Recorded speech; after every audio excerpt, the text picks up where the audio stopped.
Hey guys, so I'm shooting this video to look at my cooling setup here in my computer now. So, change my one over to water cooled. So I got the reservoir pump combo right here. At the bottom, I got a Y. So that little valve is for when I need to drain the system to do maintenance. I can just hook a hose up right there. I don't have to worry about getting stuff everywhere. This hose goes up into the graphics card, cools the graphics card, then continues up, goes into the CPU, continues up, and it goes into the first of the two radiators, which is a 360 millimeter radiator with three fans, three 120 millimeter fans. It then comes out through that hose on the back, which goes down. I know this is not the most beautiful. I'm sure there was a lot of people out there that'll be upset about how my hosing is done. Goes into this radiator at the front of my case, which is a 240 millimeter radiator, which then returns back to the reservoir and repeat.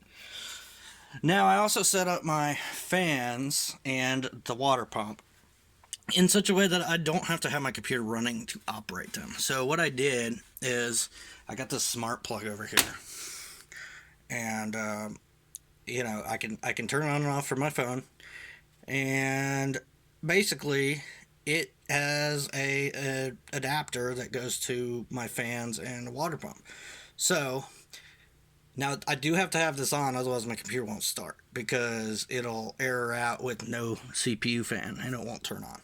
But the advantage to this is, if I'm playing my computer or using my computer, whatever, so I do that, and as you'll see here in a second, fans come on and the water pump is on. The water pump's real quiet, so you can't really hear it, but it's running.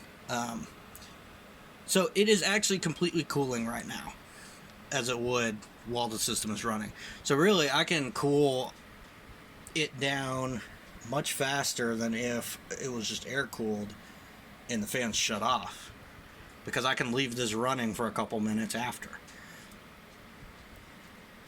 Now, once that's running, I can then turn my computer on. Now the blocks for the water cooling system are RGB, which I've never been the hugest fan of RGB, and the fans that I have on the radiators are all RGB, which I don't care for that too much either. So I did not set them to be RGB. I know that the logo over there, but I can't really, it's more work than it's worth to change that. So if I turn on the computer here, you'll see I got RGB on those. Now my fans are coordinated with my motherboard, so they will do the red like the motherboard is doing. So my computer is starting up, and there is software that Thermaltake has that controls the it does more than just the lighting, but one of the main things it does is it controls the color of your lights. So there you go. Now my computer is running. The graphics card switched to a red, and my CPU is just white. Now I can change it. They're both RGB, so I can change it to whatever color I want. That's just the color I did it. But yeah, that covers it. Now my other computer, the other side, is completely separate.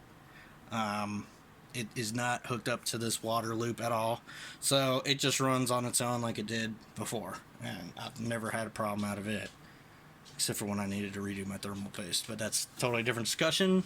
I'm not talking about that right now.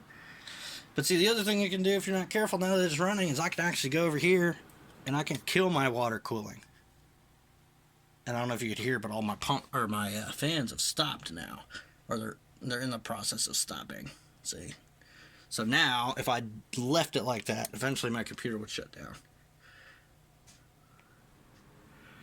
But yeah, so that's the setup there.